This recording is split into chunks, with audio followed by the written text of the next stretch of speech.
नमस्कार दोस्तों, राजस्थान की भजनलाल सरकार का बड़ा फैसला। अब महिलाओं के खाते में आएंगे सीधे पैसे, किसानों को मिलेगी राहत और छात्रों के लिए भी आई है खुशखबरी। यानी इस बार हर वर्ग को कुछ ना कुछ बड़ा फायदा मिलने वाला है, क्योंकि आज के फैसले बदल सकते हैं आपकी जिंदगी का हिसाब। तो बने रहिए इस वीडियो के अंत तक, क्योंकि आगे हम आपको बताने वाले हैं राजस्थान की आज की 50 सबसे बड़ी और काम की खबरें जो हर नागरिक को जानना जरूरी है। अगर आप इस वीडियो को जरा सा भी मिस किया तो आप उन सभी लाभों से वंचित रह जाएंगे जो आपको मिलने चाहिए थे। तो चलिए जानते हैं उन तमाम 50 बड़ी खबरों को सिर्फ 10 मिनट में। बड़ी खबर आ रही है, राजस्थान में सर्दियों की छुट्टियां घोषित। राजस्थान विंटर वेकेशन को लेकर बच्चों और अभिभावकों के लिए राहत भरी खबर सामने आई है। राजस्थान बोर्ड की ओर से सर्दियों की छुट्टियों का आधिकारिक ऐलान कर दिया। राज्य के सभी सरकारी और निजी यानी प्राइवेट विद्यालयों में 25 दिसंबर 2025 से शीतकालीन अवकाश शुरू हो चुका है, जो 5 जनवरी 2026 तक चलेगा। इस तरह छात्रों को कुल 12 दिन का विंटर वेकेशन मिलेगा। राजस्थान बोर्ड के अनुसार स्कूलों में पढ़ने वाले छात्र अब सीधे 6 जनवरी 2026 से अपनी कक्षाओं में लौटेंगे।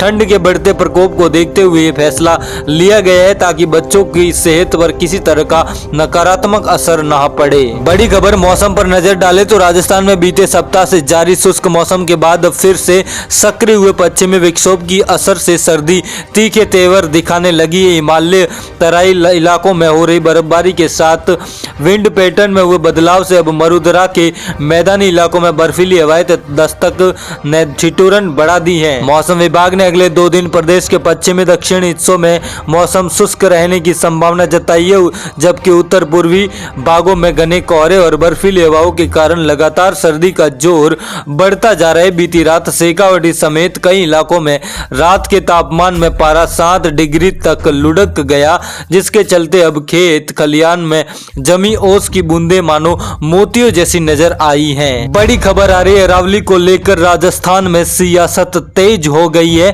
कांग्रेस के प्रदेशाध्यक्ष गोविंद सिंह डोटासरा ने ऐलान किया कि अरावली को बचाने के लिए पूरी कांग्रेस सड़क पर उतरेगी। आंदोलन की रूपरेखा तय करने के लिए प्रदेश कांग्रेस की वरिष्ठ नेताओं की कोऑर्डिनेशन कमेटी जल्द बैठक बुलाई जाएगी। गोविंद सिंह डोटासरा ने सरकार पर आरोप लगाया कि अरावली में खनन कराने के लिए कंपनियों ने चंदा लिया जा रहा है। प्रदेश कांग्रेस मुख्यालय पर आयोजित प्रेस वार्ता में कांग्रेस प्रदेशाध्यक्ष गोविंद सिंह डोटासरा और नेता प्रतिपक्ष टीकाराम जूली ने सरकार पर तीखा हमला बोला है।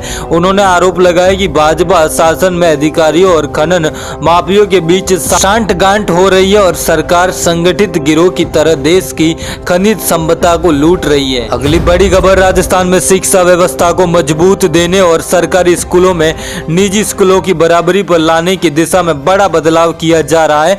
नया शैक्षणिक सत्र अब 1 अप्रैल से शुरू होगा ताकि पढ़ाई का समय बढ़े, सीखने की निरंतरता बनी रहे और गर्मी की छुट्टियों का उपयोग में शैक्षणिक गतिविधियों के लिए किया जा सके। प्रवेश उत्सव समय से नामांकन, छुट्टियों से पहले 20% सिलेबस और फर्स्ट टर्म परीक्षा जैसी व्यवस्थाओं के जरिए शिक्षा विभाग का फोकस इस बार छात्रों के लर्निंग आउटकम और गुणवत्तापूर्ण शिक्षा पर नजर आ रहा है। राजस्थान में नए शिक्षा विभाग को लेकर तस्वीर पूरी तरह साफ हो गई है। शिक्षा शासन सचिव कृष्णा कुणाल ने स्पष्ट किया कि नगरीय निकाय चुनाव अप्रैल से पहले संभव नहीं है, जबकि शिक्षा विभाग 1 अप्रैल से नया सत्र शुरू करने जा रहा है। ऐसे में प्रवेश उत्सव और चुनावी कार्यक्रम कहीं पर भी एक दूसरे के आगे नहीं आएंगे। 15 अप्रैल से 30 अप्रैल तक प्रवेश उत्सव किया जाएगा। ये काम अप्रैल में यानी चुनाव से पहले पूरा कर लिया जाएगा। अगली बड़ी खबर, राज्य निर्वाचन आयोग ने पंचायती राज संस्थाओं और शहरी निकायों को लेकर 2 अलग-अलग अधिसूचनाएं जारी कर चुनावी तैयारियां शुरू कर दी है। सरपंच से जिला परिषद सदस्य तक चुनाव खर्च की सीमा दोगुनी कर दी है। वही नगर पालिका सदस्य, नगर परिषद व नगर निगम पार्षद के लिए खर्च सीमा 50,000 से 1 लाख रुपए तक बढ़ा दी। इन चुनावों में उम्मीदवार प्रचार में बड़े वाहन, बस बस, ट्रक, मिनी बस, मेटाडोर और पशुओं से चलने वाले तांगा, बैलगाड़ी, ऊंट गाड़ी का इस्तेमाल नहीं कर सकेंगे। अगली बड़ी खबर, नववर्ष पर श्रद्धालुओं की भारी भीड़ को देखते हुए खाटू श्याम नगरी दर्शन व्यवस्था में बदलाव किया। मंदिर कमेटी ने निर्णय लिया कि 29 दिसंबर से 2 जनवरी तक विशेष प्रवेश व्यवस्था लागू नहीं रहेगी। निर्धारित नियमों के अनुसार इस अवधि में केवल प्रोटोकॉल श्रेणी के श्रद्धालुओं को ही अलग प्रवेश की अनुमति दी जाएगी। अन्य सभी श्रद्धालुओं को सामान्य दर्शन व्यवस्था के तरह ही दर्शन करने होंगे। इधर रिंगस में आयोजित होने वाले नववर्ष, एकादशी और 5 दिवसीय खाटू श्याम जी मेले को लेकर एडिशनल एसपी दीपक गर्ग की अध्यक्षता में बैरूजी मोड़ स्थित एसएसपी कार्यालय में बैठक हुई, जिसमें निर्णय लिया गया कि मेले के दौरान 2 दिन तक खाटू श्याम रोड को नो व्हीकल जोन घोषित किया जाएगा। साथ ही चिकित्सा विभाग की फायर ब्रिगेड और अलर्ट मोड पर रहने के भी निर्देश दिए हैं। अगली बड़ी खबर, सोने चांदी को लेकर बात करें तो चांदी ने रचा इतिहास और सोने की चमक भी बढ़ी। चांदी 9,400 रुपए महंगी रही और सोना 600 रुपए महंगा रहा। आज सराफा बाजार में चांदी 2,25,700 रुपए प्रति किलो दर्ज की गई है। वही शुद्ध सोने की बात करें तो शुद्ध सोना आज 1,40,000 रुपए प्रति 10 ग्राम रहा। वही जेवरात सोने की बात करें तो जेवरात सोना है वो 1,31,300 रुपए प्रति 10 ग्राम रहा। जयपुर सराफा टेंडर कमेटी की ओर से ये ताजा भाव जारी किए हैं सोना चांदी के। अगली बड़ी खबर, आजादी के 78 वर्ष बीत चुके लेकिन भारत पाकिस्तान सीमा से सटे राजस्थान के सैकड़ों गाँव आज भी रेल की सिटी सुनने के तरस रहे हैं। देश और प्रदेश के नक्शे में दर्ज ये इलाके अब तक भारतीय रेलवे के नक्शे से बाहर है। अनूपगढ़ से बीकानेर वाया छत्तीसगढ़ प्रस्तावित रेल मार्ग दर्शकों से सिर्फ फाइलों, सर्वे और आश्वासन में सिमटा हुआ है। यह वही अधूरा सपना है जो कभी दादा ने देखा था और आज वही सपना पोता भी देख रहा है। 1 इंच भी नहीं बड़ी उम्मीद। कांग्रेस शासन से लेकर भाजपा सरकार तक अनूपगढ़ बीकानेर रेल लाइन की मांग हर दौर में उठी है, लेकिन हकीकत यह है कि आज तक 1 इंच पटरी भी नहीं बिछी। रेलवे की ओर से 2009, 2010 और 2012 और 2024 में 3 बार सर्वे कराया गया।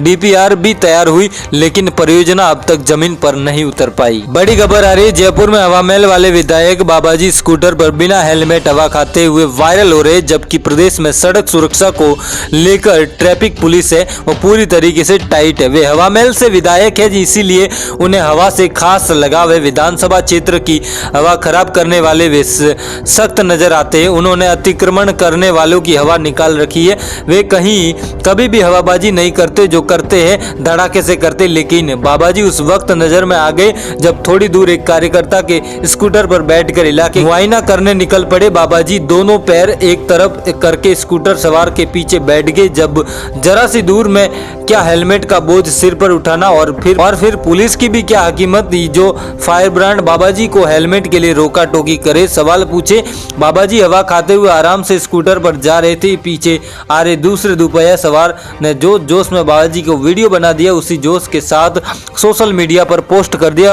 अब वह वीडियो पूरी तरीके से वायरल हो रहा है, खूब घूम रहा है। बड़ी खबर, जयपुर जिले के जमवारामगढ़ क्षेत्र में जमीन फर्जीवाड़े का एक गंभीर और पेचीदा मामला सामने आया, जिससे पंजीयन विभाग और राजस्व विभाग पर सवाल खड़े कर दिए। आरोप है कि 26 दिसंबर 1991 को मृत्यु हो चुके किसान के नाम से 34 साल बाद कृषि भूमि की रजिस्ट्री कर दी गई। नामांकन तरण खुलवाने के प्रयास के दौरान फर्जीवाड़ा खुलासा सामने आया। ये मामला है चमवाड़िया गांव निवासी मृत किसान रामदेव पुत्र भैरूराम रेंगर से जुड़ा, जिनके नाम 0.4033 हेक्टेयर में कृषि भूमि राजस्व रिकॉर्ड में दर्ज की गई। जानकारी के अनुसार रामदेव के एक पुत्र और 2 पुत्रियों हैं, लेकिन वर्षों से जमीन का नामांतरण वारियों के नाम नहीं खुला था। इसी तकनीकी खामी का लाभ उठाते हुए ज्ञात भूमाफियों ने कथित तौर पर मृतक के नाम फर्जी किसान खड़ा कर दिया। फर्जी कागजात और फोटो तैयार कर 25 अगस्त 2025 को जमवारामगढ़ उप पंजीयन कार्यालय में अनिल बेरवा निवासी करतापुरा जयपुर के नाम रजिस्ट्री करवा दी। आज की राजस्थान प्रदेश की ये तमाम बड़ी खबरें थी जो आपको बताना उचित समझा। ऐसे ही राजस्थान प्रदेश की तमाम बड़ी खबरें पाने के लिए हमारे चैनल को सब्सक्राइब करें और बेल आइकन को प्रेस करें। चलिए मिलते हैं किसी नए वीडियो में नए अपडेट के साथ, तब तक के लिए जय हिंद।